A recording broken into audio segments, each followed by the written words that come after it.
Hey ho, everybody, we're back. You do the coming back thing pretty easily. Yeah, we're with my amazing friend Mel Asher today. And this is the beloved Valerie Cobb. And we're just going to hang out. We don't necessarily have a formalized topic today. I know we usually try to start with one, but we're just going to kind of start with a recent experience, and we're just going to see where it takes us. Yeah, I think a recent experience. I was listing.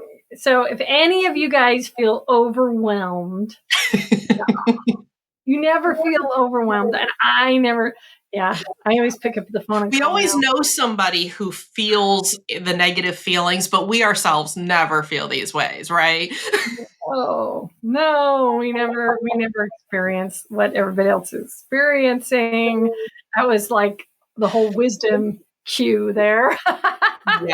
Yes, a whole mindset. This is us about breaking down the barriers and the stigmas around the mindset and making it safe to talk about and admit that, hey, I have these negative feelings, or what our society perceives as negative feelings. They're not really negative. It's just what it is. Yeah, it's neutral. It is what it is because it is, right? We could diagnose very much so. Very much so. So part of this that I was thinking of is, as I was doing my own connecting with people, I was trying to sift through data and trying to decide what's the best marketing avenues, right? And yesterday I called you, and I was in this whole tizzy of, and I never get into a tizzy ever. And I had downloaded, because, it's like that contractor who never finishes their own house, right? Shoemaker's kids. The shoemaker story. Yeah, exactly. The shoemaker's kids never have any shoes because he's so busy making shoes for everybody else that his kids go to school without shoes. Exactly. and we're thinking about, cutting through the noise, shiny objects, and all of those things to decide what people need to do to grow their businesses, right? And you and I had this conversation. I did the dumb thing, and I have never, how many CRMs have I set up? How many sales teams and how many, you name it, have I set up? But my own? Are you kidding me? And so I'm downloading. I thought, well, I'm going to get on top of this. I have a goal to network with 250 people. And so I'm like, okay, I've got to get to a point where I have downloaded my list so that I can get it under control. And the first thing I see is 6,000 names. And I'm like, okay, how do I tag them? How do I get them back into a CRM? How do I remind myself? How do I, follow, the best practices of sales? Yes. For myself. And I'm like, oh my gosh, put it away and go work out, go do something else. Because it was just like, and 6,000 isn't even that much, but when human beings can't remember more than about 250 people, let alone maybe 50, you just kind of went, oh my gosh, I've got this daunting. So Mel, fix me. Well, I don't know if I can fix you. I can love you. I can adore you. I can continue to believe that you walk on water, but I don't know if I can fix you. What I can offer is, I know I get myself into these situations too, where it's like you're looking at your own work, you're looking at everything that needs to be done. It's your expertise, and you're just like, I don't know where to begin. It's so overwhelming. And then you add in client work. Well, that's the priority because that's what you get paid for. And it's like, well, no, if your stuff doesn't reflect what you do for other clients, how can they trust you? And it's this vicious spiral that it feels in the moment like it's never, ever going to end. Yeah. And early in my career, I had somebody give me some advice. And they say, stop looking at your business as your business or as yours or as you. And I was like, what do you mean? That's the dumbest thing I've ever heard. And they're like, well, first of all, you didn't let me finish. And I was like, oh, sorry. And they're like, shift your business psychologically into a client. Because when you approach your own business the same way that you would approach a client, it allows you to step outside of yourself, step outside of the business and say, okay, I have been hired to do the work for this company. We know the company's goals. We know what it takes to get there. How are we going to start? How are we going to inform the owner what we're doing and what the milestones are? And how are we going to set deadlines? And then all of a sudden, it's like, oh, well, if it's a client, then it's not mine. It's not personal. And it's not about my own internal overwhelm. It's, oh, I can do this. This is different. And so when I find myself in that, that's exactly what I do. It's like, okay, put everything away, go for a walk, get away from it, and then come back to it and say, okay, I am now going to work on Omical, the client Omical. I even have my digital file structure set up that Omical is a client, not that it is me or anything else, as a psychological way whenever I go access my files that I am going to the client. Yeah. So that's my tip for today and how I handle it. Does it work 100% of the time? I'm human. The answer is no. I was going to say, and then it is reality. A client calls you and all of a sudden they take priority. No, honestly, Mel does that very, very well. She prioritizes that and she's been doing that pretty well. And I think that that's one of the challenges that we have with our demographic and our listeners as entrepreneurs and some of those founder owners is a lot of times you're going to feel exactly like I felt yesterday. And Mel has told me that more times, block your own business as your own client. Yep. And I know somebody will say, well, I'm a janitorial business or I'm a this. It still works because you have to block the time to work on the business and not in the business. And you're going to be stuck all the time doing that. One of the things that I have tried to do, and I'll come back and ground myself with it, even though I was overwhelmed yesterday, is I like to use my calculator, my leading and lagging indicator, the funnel level of effort. Okay, how many activities of X need to happen to produce a sale? Yep. If that's me as the founder leader having to produce sales, which a lot of small business, they do have to produce their own sales. They are not going to be able to afford hiring a sales team to go do that. So tip number 1, get good at sales.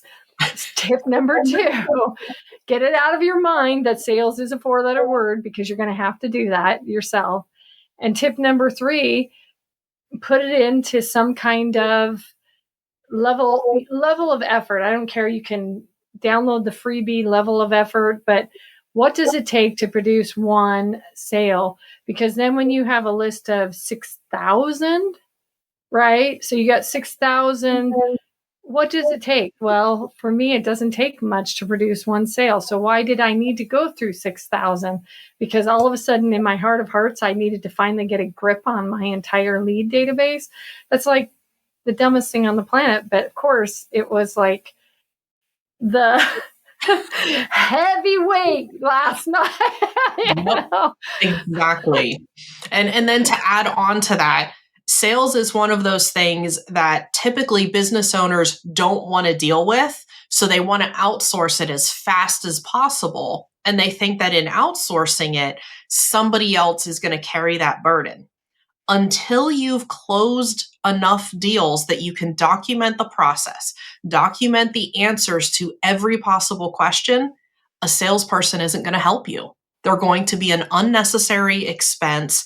They're going to have to learn everything, and there's no guarantee that you're going to retain the knowledge that they learn, even if you set it up in the contract. They are the ones building the relationship. And when you are in that startup, scale up phase, you need that information because you can't hold them accountable and you can't train somebody else until you know what goes into that process. And it brings up another really interesting concept of you have to know what's in that process. Somebody was talking to me 2 days ago about coaching CEOs on loving sales. And that was an interesting concept because when you're thinking about it, really what he was saying is this was sort of this idea that if you're product led, you love your product so much, you start to lose sight of who your customer is because the product becomes the most important thing versus the customer. So if you're going to document the steps and what it takes to produce one sale over and over again, and one data point, you got lucky. 2 data points, you might have gotten lucky as well. And it was your mom and your dad who bought it, right? And they loved you. So no like and trust, right? Yep. But at some point, you have to be able to repeat something and then have that tribal knowledge be repeated by somebody else to scale. And you are correct. A lot of those founder owners pretty much get out of their selling hat way too fast, and then the product takes over because they hide behind the product. It's like, well, the product's right, the consumer's wrong. Yep. And you have sort of this root in customer success or customer service that you also didn't experience because you didn't document what the successes were all the way with the cycle of the product and everything else. Mm-hmm. Very much so. And if you don't own it, then you're not building value in your business. You're not actually scaling up. So get out of your own head. And if you can't Go ahead. Sorry. I was going to say, and if you can't do it, first of all, take a step back, get away from the computer, get away from tech, go for a walk. And then exactly like Valerie and I talked about, if that still doesn't help or you just need that release to get it out of your system, call somebody that you can trust. Hell, you could probably reach out to one of us and we'll be like, okay, we've seen it all. I still go back to the roots of where I learned all of this, and everybody's like, oh, no, it's the Sandler, or no, it's this methodology. And I'm like, no, it's freaking Nordstrom. I was going to be the big bad buyer out of college, and they made you start on the floor. Everybody, I don't care if you're the VP, general manager, I don't care what your amazing title was supposed to be. And the reason they did that is they wanted you to own the customer and understand the customer so much. And for a long time, that was the model that everybody in college was trying to study, and merchandising and everything. Retail was, how come Nordstrom is excelling over all the other stores out there at the time? And it literally boiled down to everybody, not just the founder and owner, but everybody having to talk to that customer and everybody having to own that customer. Yep. And this kind of leads into something else we have talked about and is probably a topic for another day. It's these frameworks for selling, for marketing, for operations, for any aspect of your business. They are frameworks to teach you how to think. No.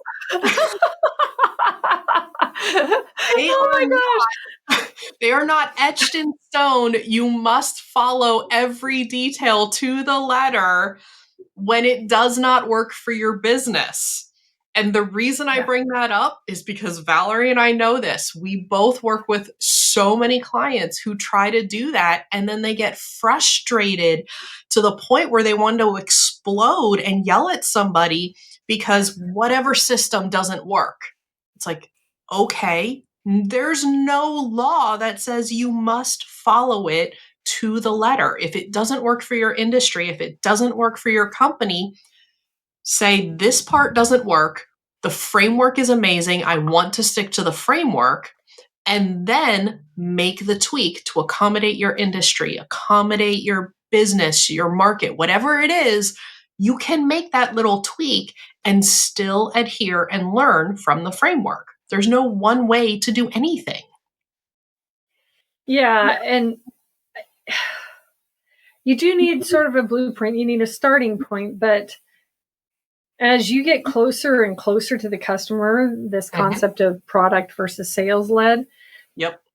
As you get closer and closer, if you journey is 5 years later, I bet you look back and the modifications that were made, if you're still in business, because many fail, obviously, at the very beginning, because they don't learn this concept. But the customer, there's sort of this thing that the customer is always right. Their customer is always right in their mind. But we talked about Sue, right? Yeah. But the reality is, if you're not constantly surveying what's in their mind to find out if there's repeated patterns, and that could be just the founder talking to them on a regular basis, right? But if you're not actually seeing that, you're not going to go from the good to the good to the good to great to the stay in market, right? We talked about SIM, like you said, stay in market, right? And being okay with listening to what they're telling you is key. I mean, sometimes we bang our head up on the wall. We want to be right. This solves a problem. Put your foot in this shoe. I want that I want my foot to fit. I want my foot to fit, instead of changing the shoe, right? And changing the way that you approach the market. And kind of that story is a little more truthful than it should be. It's like it fit her, one person uniquely, but not the stepsisters, right? And the stepsisters partially because of their behaviors, right? So anyways, they did have a foot size, but they weren't a right fit for, in this analogy, for this company. We often, a lot of founders start off with the mindset of, oh, everybody on the planet needs our services or our products. And it's like, no, there's enough business for everybody. You don't need to target anyone and everyone. And I can guarantee you, not everybody needs what you're offering. Who do you actually sell to? Who connects to your product? Why do they connect to your product or service? And let's focus in on that. Let's make sales easy so we're not beating our heads up against a wall. So true. And I will add to that, and is there enough of them that will actually buy what you're talking about? And I had an interesting experience yesterday. Somebody goes, well, why wouldn't I just go to McKinsey and buy McKinsey? What makes you so special? And I had to really think about that, because the first thing that happened was self-loathing. I'm not McKinsey. And I'm like, wait a minute. You're right. I'm not McKinsey. That's why you would come to Valerie, is because she's not McKinsey. She's not she's not going to say you have to be the same as everybody else. She's going to look at your business as your business and its potential. That's why you come to Valerie. But that is explaining a differentiator, right? It is okay that you're not the same. That's the whole point. Exactly. As long as there's enough market for your not sameness, right? Exactly. Okay, so what is like the one thing that you want our founders to take for today? I don't know. I'm going to have you round it up because Mel, you're Mel, the sage, the wise, you summarize so much better than I do.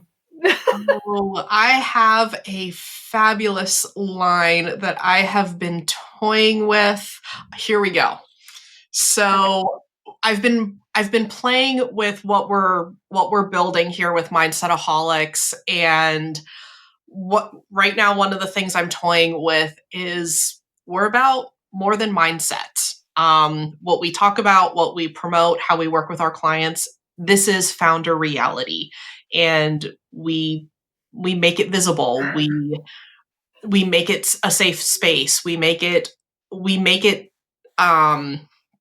and my mind just totally went blank. So I will wrap this up and not be so wordy with Mindsetaholics is more than mindset, it's founder reality. It is. It's founder reality. Love it. She summarized it. Did you not just see and witness how amazing she is? Anyways, like us. We're mindsetaholics.podcast.com. Like us, love us, join us. Happy to chat with you all. Drop a DM and have a blessed day. You too.